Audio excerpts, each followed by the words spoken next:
My wife, Emma, is 30 years old, and I'm 34. We've been married for 6 years now, and while we don't have kids, it's not for my lack of trying. From the very start of our marriage, I've dreamed of building a family with her. Kids running around the house, messy dinners, the chaos of family vacations. I wanted all of it. But Emma? She always had her reasons for why it wasn't the right time. First, it was her career. She said she needed to establish herself, and I respected that. I figured, fine, we're young. There's no rush. But then, when her job stabilized, she came up with another excuse. It wasn't the right time, because we needed to save more money. Raising kids isn't cheap, she'd say, and I couldn't really argue with that, even if it felt like she was moving the goalposts. Every time I brought it up, it somehow turned into a tense discussion that escalated into a fight. She'd accuse me of pressuring her, of not appreciating how much she already had on her plate.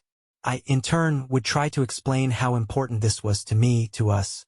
It felt like we were speaking two completely different languages. But I loved her.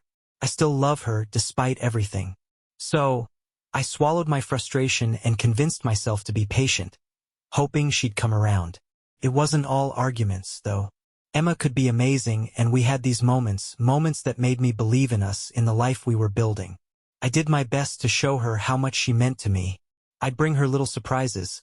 Flowers on random weekdays, her favorite snacks when I stopped by the store, or a new book from an author she'd mentioned liking. On weekends, we made it a point to go on little trips out of town, even if it was just for a day. I'd plan hikes, find cozy B&Bs, or map out scenic drives. Those times were special. Laughing together, sharing quiet moments watching sunsets, or trying some tiny diner in the middle of nowhere. I thought those were the things that made us strong, that reminded us why we chose each other. We weren't loners either. Emma and I had a big circle of friends, and we were always invited to parties. I'm not talking casual BBQs either, these were full-blown events. Birthday bashes with live DJs, themed house parties where everyone showed up in extravagant costumes, and those dinner parties where people drank wine like it was water and argued over politics or movies. We were the couple that people seemed to gravitate toward. Emma especially thrived in those settings. She'd light up a room with her laugh, her charm, and her ability to make everyone feel like the most interesting person in the world. I loved watching her in those moments. She'd turn to me sometimes mid-conversation and give me this look, like I was her rock, her anchor in the crowd. Felt good to be that for her. But despite the fun and the seemingly endless social calendar, there was always this shadow hanging over us, money. It was strange, really. We both had solid, stable jobs. I worked long hours, even pulled overtime when I could, and Emma's career was steady and growing. On paper, we should have been fine. Yet somehow it always felt like we were scraping by. She'd talk about the cost of living, the trips we took, and the parties we hosted or attended as reasons why we couldn't seem to save. And while part of me agreed, yeah, we did live a little extravagantly, I couldn't help but feel like something didn't add up. I'd bring it up occasionally, asking if we could cut back or create a budget, but those conversations never went anywhere productive. Emma would wave me off, saying we deserve to enjoy life and not stress too much. We're young. What's the point of working so hard if we don't live a little? She'd argue, and she made it sound so reasonable, so easy to agree with. So, I let it go, though the lingering doubt never entirely left me. Still, in those moments, when it was just the two of us enjoying each other's company, it was easy to push the doubts aside. I believed in us, in what we had. I told myself that love was enough, that everything else would eventually work itself out. I was wrong. Things started changing subtly at first, in ways I couldn't put my finger on. Emma had always been independent, but lately, it felt like she was pulling away more than usual. It started with golf. We'd both joined the local country club about 3 years ago. At the time, it felt like something we could do together, a hobby we'd share. I wasn't great at it, but I enjoyed the challenge. Emma, on the other hand, was a natural. She'd taken lessons in college and had this effortless swing that even some of the older guys at the club admired. For a while, it was our thing. Every Sunday morning, we'd head to the course, play around, and then grab lunch at the clubhouse. She'd tease me about my poor form, and I'd laugh it off because, honestly, Watching her enjoy herself made it all worth it. But then, she started taking individual lessons with Ryan, the club's new golf coach. Ryan was in his late 20s, a former college golf star who oozed charisma. He was the kind of guy who could charm his way out of a speeding ticket just by flashing a grin. At first, I thought it was great. Emma was getting some one-on-one time to improve her game, and I figured it was harmless. "You sure you don't want to join me for a lesson?"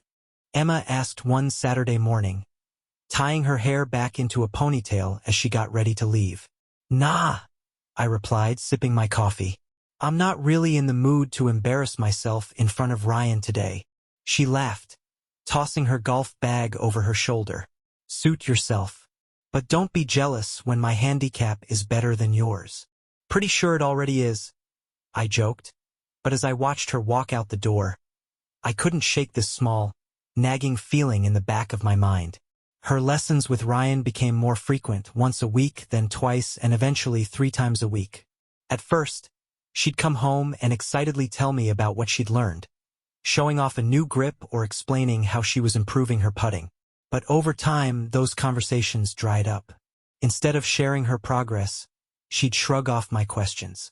"How was the lesson?" I'd ask, sitting on the couch as she walked in. "It was fine," she'd reply, dropping her bag by the door and heading straight to the shower. The distance between us grew wider, and I started feeling like I was chasing her attention. She was always busy, if not at work or the golf club, then out with her friends. One evening, I decided to bring it up. We were sitting at the dinner table, eating takeout because neither of us had felt like cooking. "Emma," I began cautiously, "can we talk about something?" She looked up from her plate, raising an eyebrow. "Sure. What's up?" "I just feel like, I don't know, like we've been distant lately." Her fork paused midair, and she let out a small sigh. "Distant? What do you mean?" "You're always busy," I said, trying to keep my tone even. "Golf lessons, work, nights out with your friends. I feel like we barely spend time together anymore." She rolled her eyes and set her fork down. "Oh, come on. That's not fair. I'm just trying to have a life, you know? It's not like I'm neglecting you." "I'm not saying you are," I said quickly. "I just miss how things used to be. When we do stuff together, just the two of us." Her expression softened, and for a moment, I thought I'd gotten through to her. "Okay," she said with a small smile. "How about this weekend? Let's do something together. Just us. We can go hiking or hit the course." "Really? Really?" she said, reaching across the table to take my hand. "You're right. We need this." That weekend, we went to the golf course, and for a few hours it felt like old times. We laughed, joked around, and even managed to have a decent game. But as the weeks went on, the distance crept back in. One night, I overheard her on the phone. I was in the kitchen, and she was in the living room, her voice low but animated. "No, it was so funny," she said, laughing softly. "I couldn't stop thinking about it all day." I leaned against the counter, straining to hear. I know," she continued. "I'll see you tomorrow. Same time." When I walked into the living room, she ended the call abruptly, her smile fading. "Who was that?" I asked casually, trying not to sound suspicious. "Just a friend from work," she said, her tone breezy. Nothing important, but something about the way she avoided my eyes set off alarm bells. A few days later, one of my friends from the club, Dan, pulled me aside after a game. "Hey," he said, lowering his voice. "I don't want to stir the pot or anything, but have you noticed anything off with Emma?" "What do you mean?" I asked, my stomach tightening. "Well," Dan hesitated, rubbing the back of his neck. "I've seen her and Ryan hanging out a lot lately, not just during lessons.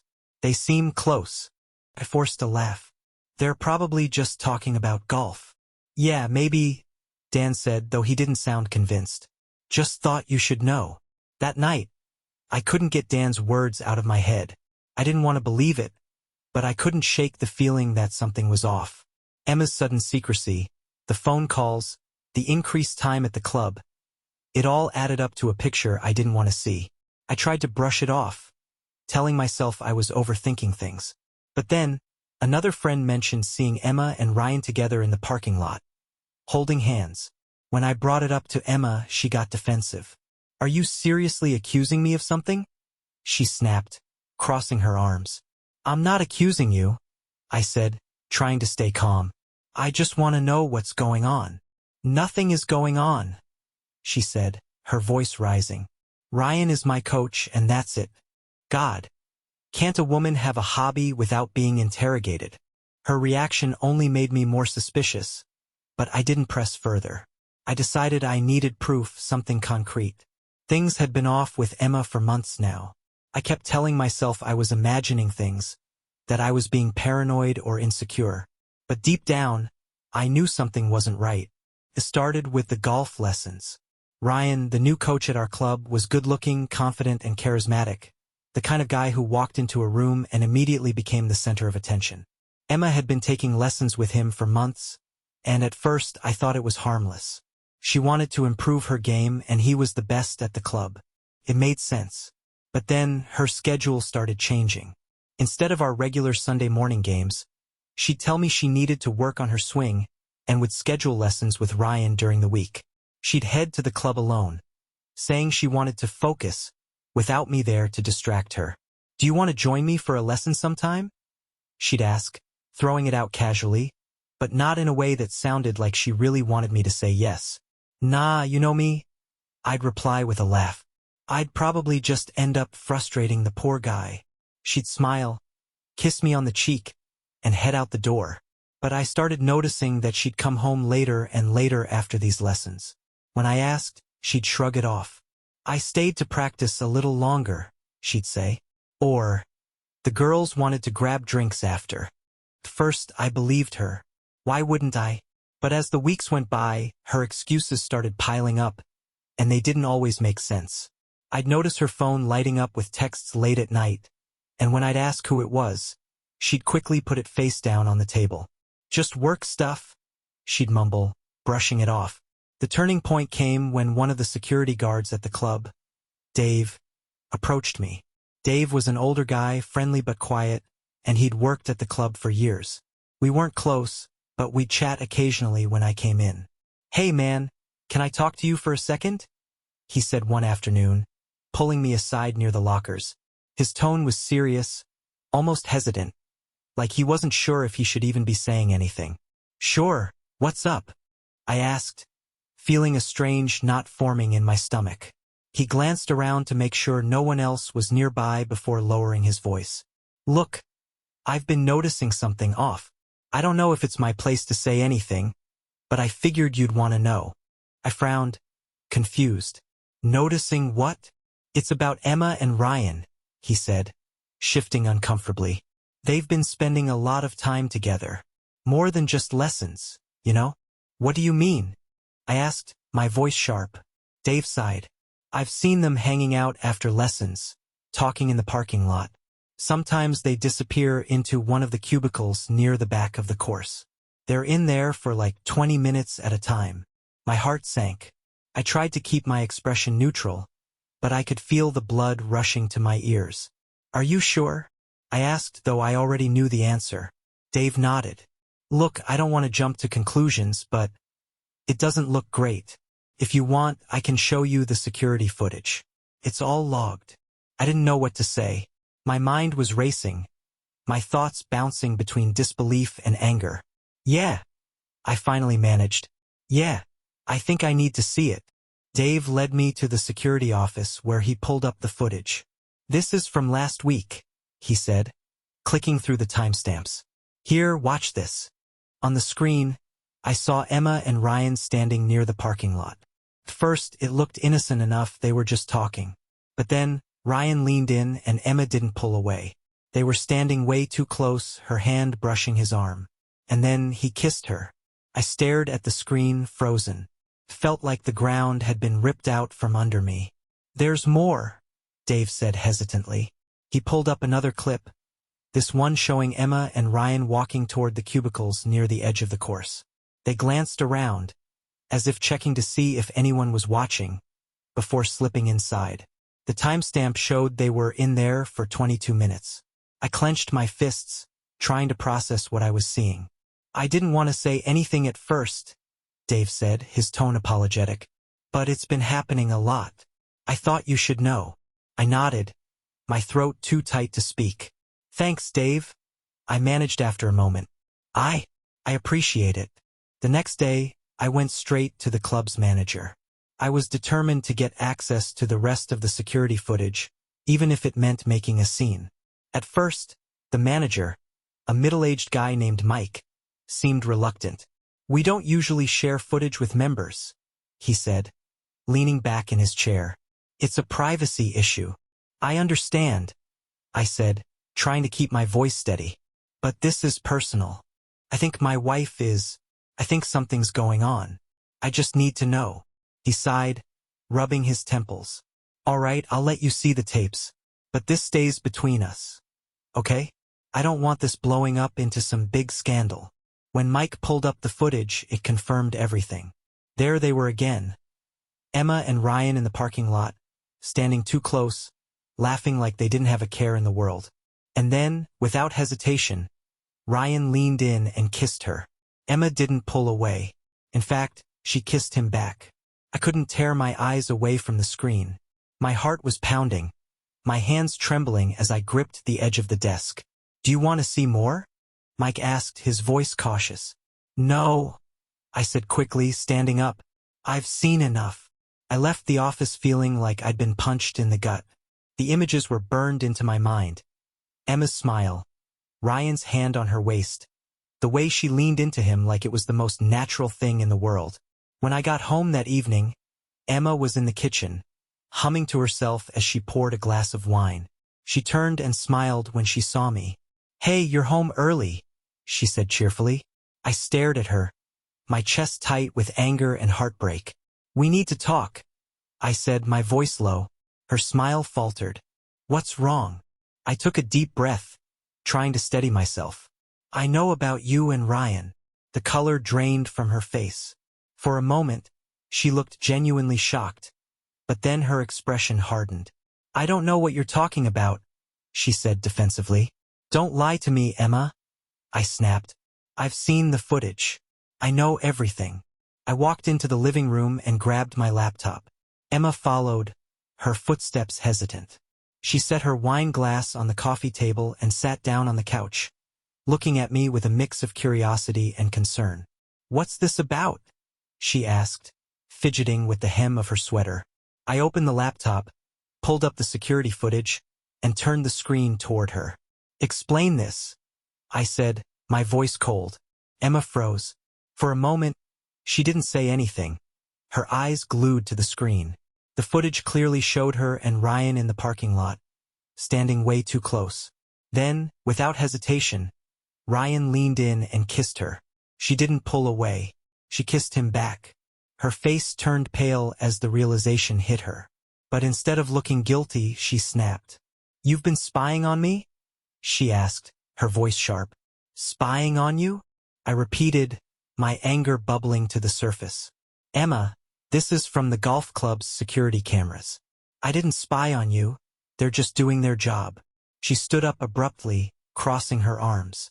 You had no right to go snooping around like that. That's such an invasion of privacy. An invasion of privacy? I shot back, standing to face her. Are you serious right now? You've been sneaking around with Ryan, and you're mad at me for finding out. Emma's eyes flashed with anger. It's not what it looks like, she said quickly, her voice defensive. Ryan and I... It was just a stupid moment. A mistake. It didn't mean anything. A mistake, I said, my voice rising. Emma, you kissed him. You disappeared into a cubicle with him for 20 minutes. How am I supposed to believe it didn't mean anything? She let out a frustrated sigh, running her hands through her hair. I don't know what you want me to say, okay? It just happened. I wasn't thinking. It was a lapse in judgment. That's all you've got? I asked, my chest tightening. A lapse in judgment? Do you have any idea what this feels like? Do you even care? Of course I care, she snapped, her voice cracking. But maybe if you hadn't been so cold to me lately, this wouldn't have happened. I stared at her, stunned. Excuse me? You've been distant, Mark, she said, her tone shifting from defensive to accusatory. You're always focused on work or on, I don't know, whatever you're obsessing over. You don't pay attention to me like you used to. I feel like I've been alone in this marriage for months. I laughed bitterly, unable to believe what I was hearing. So this is my fault now? You're trying to blame me for your cheating. I'm not blaming you, she shouted. But you're not perfect, Mark. You don't listen to me, you don't make me feel wanted anymore. Are you kidding me right now? I said, my voice shaking. Emma, I've been trying for months to connect with you. I've been patient, even when you pushed me away, even when you refused to talk about what was wrong. I've been here trying to make this work. And this is how you repay me. She didn't respond right away. Instead, she crossed her arms again and looked away, her jaw clenched. You don't understand what it's like, she muttered. What's that supposed to mean? I asked, my frustration mounting. Nothing, she said quickly, but I wasn't about to let it go. No, Emma, you don't get to brush this off. What don't I understand? She hesitated, her eyes darting around the room like she was searching for an escape. Finally, she let out a heavy sigh. I've been under a lot of pressure, okay? Work has been stressful and I just needed someone to talk to. Ryan was there. He listened. He made me feel, I don't know, appreciated. Appreciated? I repeated, the word tasting bitter in my mouth. So you turned to him instead of talking to me? Instead of working on this with me? You weren't exactly easy to talk to, Mark, she shot back. Every time I tried, you just shut down.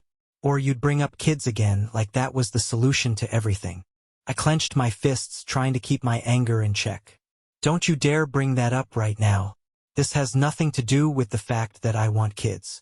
This is about you lying to me, cheating on me, and then trying to make me think it's my fault. Emma flinched at my words, but her defensive posture didn't waver. I'm not saying it's your fault, she said quietly. But maybe if things had been different, if you'd been different, I couldn't take it anymore. I grabbed the laptop, closed it with more force than necessary, and set it down on the coffee table. You know what, Emma? I'm done listening to your excuses. I've been bending over backward for this marriage, trying to make you happy, and all the while you've been sneaking around with your golf coach. I deserve better than this. For the first time, her expression softened, and I thought I saw a flicker of guilt in her eyes. Mark, I'm sorry, she said, her voice trembling. I didn't mean for this to happen. I never wanted to hurt you. But you did, I said firmly. You hurt me. You betrayed me. And I don't think I can ever forgive you for that. Emma looked like she wanted to say something else, but she didn't.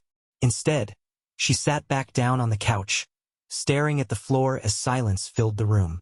I stood there for a moment, my chest heaving, my mind racing. Then, without another word, I grabbed my keys and walked out the door. I needed air. I needed space.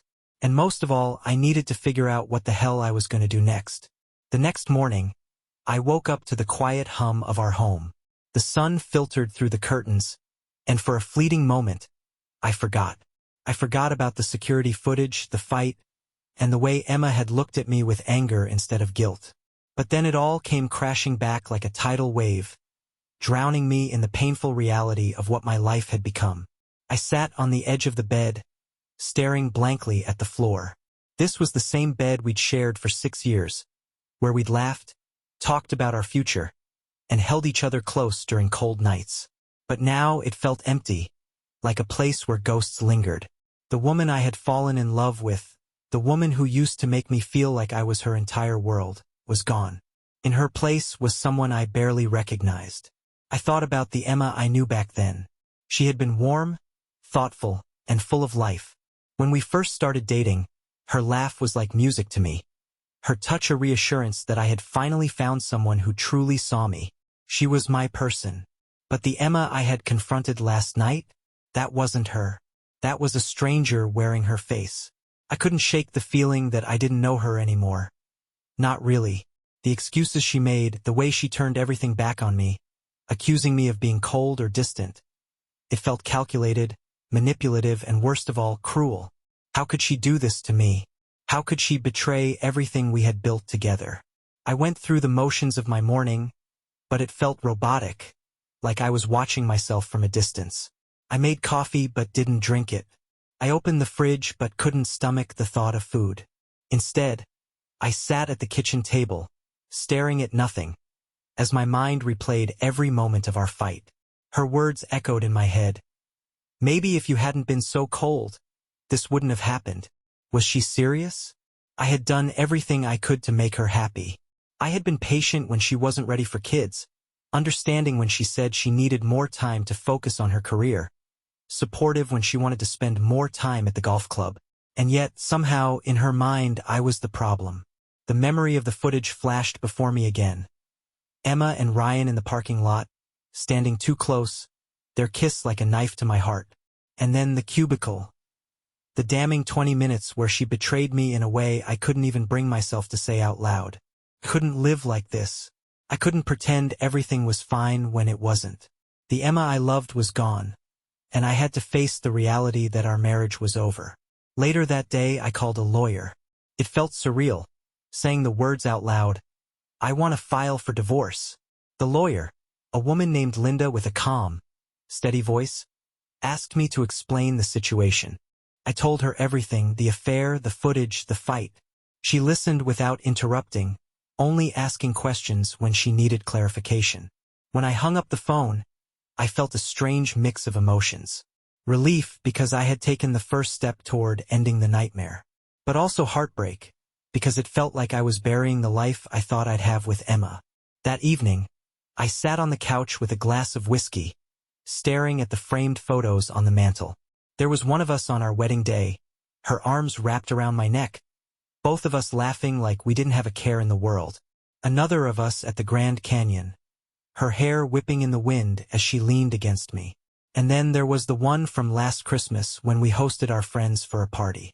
She was wearing that green dress I loved, and I had my arm around her waist, grinning like an idiot. I couldn't look at them anymore. I got up, grabbed the photos, and shoved them into a drawer. Seeing them hurt too much. When Emma came home that night, I told her. "I filed for divorce," I said, my voice steady but cold. She froze in the doorway, her bag slipping from her shoulder to the floor. "What? You heard me?" I said, crossing my arms. "This is over, Emma. We're over." She stared at me, her eyes wide. "Mark, don't do this. Please. We can fix this." I laughed bitterly, shaking my head. "Fix this? How, Emma? How do you fix lying, cheating, and betrayal? How do you fix the fact that you destroyed the trust we had?" Tears filled her eyes, but I couldn't tell if they were from guilt or desperation. "It didn't mean anything," she said, her voice trembling. "I made a mistake, Mark. Please, don't throw everything away because of one stupid mistake." "You threw everything away," I shot back. "The moment you decided Ryan was worth more than our marriage, you threw it all away. Don't put this on me." She took a step closer, reaching out to touch my arm, but I pulled away. "Mark, I love you," she said, her voice breaking. "I know I screwed up, but I don't want to lose you." I shook my head, my chest tightening. "You already lost me, Emma. The woman I fell in love with, the woman I thought I'd spend my life with. She's gone. And the person standing in front of me now? I don't even recognize her." Her tears spilled over, and she covered her face with her hands, sobbing.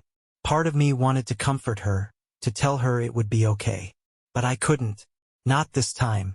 "I'll pack my things," she whispered after a long silence, her voice barely audible. I didn't say anything. I just stood there, watching as she walked away. When the door to our bedroom closed behind her, I sank onto the couch, the weight of everything hitting me all at once. My life, our life, was over.